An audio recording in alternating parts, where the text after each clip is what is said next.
नमस्कार। Something in between के 166वें episode में आपका स्वागत है। चुनाव आयोग ने जिन 5 राज्यों के विधानसभा चुनाव की घोषणा की है, उनमें सबसे अधिक चर्चा पश्चिम बंगाल की है। ऐसे राज्य की चर्चा जहां कभी राजनीति का पर्याय माने जाने वाले वाम दल अंतिम सांसें गिन रहे हैं, जबकि लोकसभा चुनाव में भाजपा ने अपने हैरत अंगेज प्रदर्शन से चुनावी विश्लेषकों को चौंकाने पर मजबूर किया है।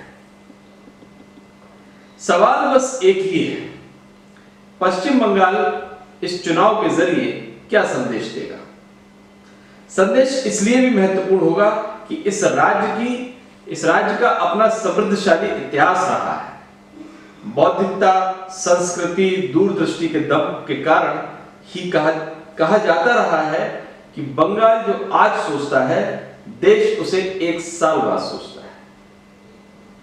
सवाल है कि इस राज्य के चुनाव को लेकर इतनी चर्चा क्यों है। इसे गंभीरता से समझने की जरूरत है। आजादी से लेकर अब तक राज्य की सत्ता का रास्ता अल्पसंख्यकों ने तैयार किया है। राज्य के 28% मुसलमान मतदाताओं में से अधिकांश जिसके साथ खड़े हुए, सत्ता का ताज उसी के सिर मढ़ा गया।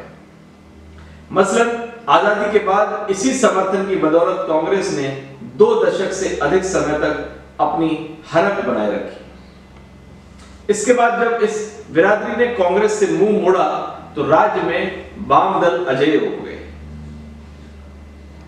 फिर जब सिंगूर नंदीग्राम आंदोलन मामले में ये बिरादरी तृणमूल कांग्रेस के साथ खड़ी हुई तो ममता की छवि भी ज्योति बसु की तरह अजय नेता की बन गई।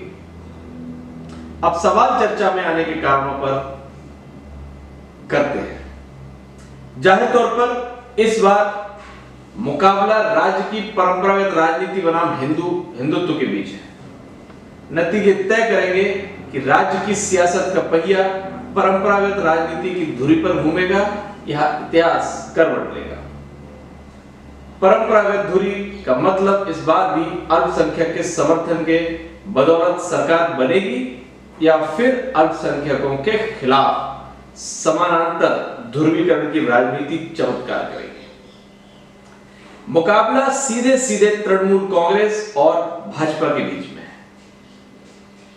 इनमें तृणमूल कांग्रेस राज्य की परंपरागत राजनीति के सहारे सत्ता बचाने में जुटी है, जबकि भाजपा इस परंपरागत राजनीति का विकल्प देकर सत्ता हासिल करना चाहती है। सवाल है कि क्या भाजपा की राह आसान होगी।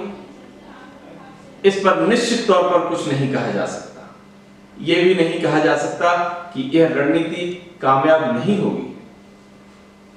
ऐसा इसलिए कि असम और उत्तर प्रदेश में भाजपा की समानांतर ध्रुवीकरण या पैरेलल पोलराइजेशन की रणनीति कामयाब रही है। भाजपा ने उस असम में भी सरकार बनाई जहां 35% मुस्लिम मतदाता है। उस उत्तर प्रदेश में भी जहां 3/4 बहुमत हासिल किया, जहां की 100 से अधिक सीटों पर मुस्लिम मतदाता निर्णायक भूमिका निभाते आए।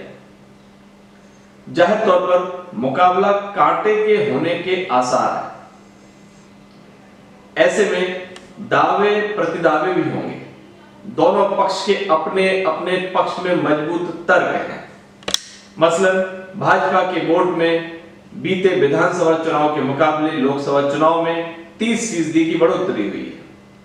पार्टी के सांसदों की संख्या 2 से 18 पहुंच गई है। जाहिर तौर पर यह कोई कम बड़ी उपलब्धि नहीं है। भाजपा ने अचानक राज्य का मुख्य विपक्षी दल बनने का चमत्कार कर दिखाया है। वैसे भी महज 4 साल में 30% वोटों का उछाल और 4 गुना सीटों में बढ़ोतरी साधारण बात तो नहीं है। मगर इन उपलब्धियों के इतर ऐसे कई तथ्य हैं जिन पर कोई बात नहीं हो रही। मसलन लोकसभा चुनाव में मोदी लहर थी, तब कांग्रेस और वाम दलों के समर्थक मतदाताओं ने भी ममता को सबक सिखाने के लिए भाजपा के पक्ष में वोट किया था। इसी कारण वाम दलों के मत में 13% तो कांग्रेस के मत में 6% की कमी है। मतलब मोदी लहर और वाम दलों कांग्रेस के अपरोक्ष मदद से भाजपा के वोट में 30% की बढ़ोतरी।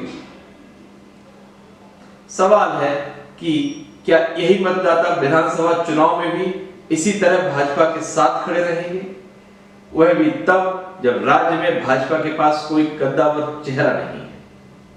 लोगों को पता है कि विधानसभा चुनाव मोदी को प्रधानमंत्री बनाने के लिए नहीं हो रहा है। फिर अप्रासंगिक हो रहे वाम दलों ने कांग्रेस और इंडियन सेक्युलर फ्रंट के साथ समझौता किया है। इससे भी अहम तथ्य दूसरे हैं। लोकसभा चुनाव के बाद जिन राज्यों में विधानसभा चुनाव हुए वहां भाजपा को घाटा उठाना पड़ा।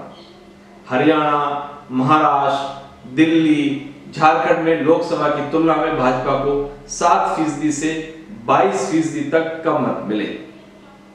फिर लोकसभा और विधानसभा के बीते 2 चुनावों में तृणमूल कांग्रेस के वोट बैंक में गिरावट नहीं आई। पार्टी का वोट बैंक 43 से 44% के बीच रहा है। मतलब इस दौरान कांग्रेस वाम दलों के वोट कम हुए हैं, तृणमूल कांग्रेस के नहीं। ऐसे में सत्ता पाने के लिए भाजपा को वाम कांग्रेस समर्थक वोटों को जोड़े रखने के अलावा अतिरिक्त वोटों का जुगाड़ भी करना होगा। जाहिर तौर पर यह इतना आसान भी नहीं है। इसका मतलब ऐसा नहीं है कि तृणमूल कांग्रेस के लिए सब कुछ ठीक ठाक है। पार्टी की समस्या नेताओं के बीच असंतोष है। कई कद्दावर नेताओं ने हाल ही में पार्टी का दामन छोड़ा है। 3 मंत्री और 13 विधायक भाजपा में चले गए हैं। फिर सवाल अल्पसंख्यक वोटों की एकजुटता का है। वामदल, कांग्रेस, सेक्युलर फ्रंट की पूरी कोशिश अल्पसंख्यक वोटों में सेंध लगाने की है। AIMIM के असदुद्दीन ओवैसी अलग से मोर्चा खोले हुए। ऐसे में अगर अल्पसंख्यक वोटों में सेंधमारी हुई तो तृणमूल कांग्रेस का वोट शेयर कम होगा। और वोट शेयर कम होने का मतलब सीधे सीधे सत्ता से विदाई है। जाहिर तौर पर वर्तमान स्थिति ममता के लिए भी कम चुनौतीपूर्ण नहीं है। बहरहाल राज्य पूरी तरह से चुनावी रंग में रंग चुका है। हालांकि मुद्दों ने अभी ठीक से आकार नहीं लिया है। भाजपा गैर अल्पसंख्यक मतों का ध्रुवीकरण और आदिवासियों के समर्थन की बदौलत राज्य में चमत्कार की उम्मीद पाल रही है, जबकि तृणमूल को भरोसा है कि वह अपने पुराने समीकरणों के सहारे ही सत्ता को बचाने में कामयाब रहेगी। इस बीच कांग्रेस और वाम दलों की पूरी कोशिश राज्य में अपनी प्रासंगिकता बचाए रखने की है। अब इस पूरे सियासी खेल में किसके हाथ क्या लगेगा, यह चुनाव परिणाम ही बताएगा। नमस्कार।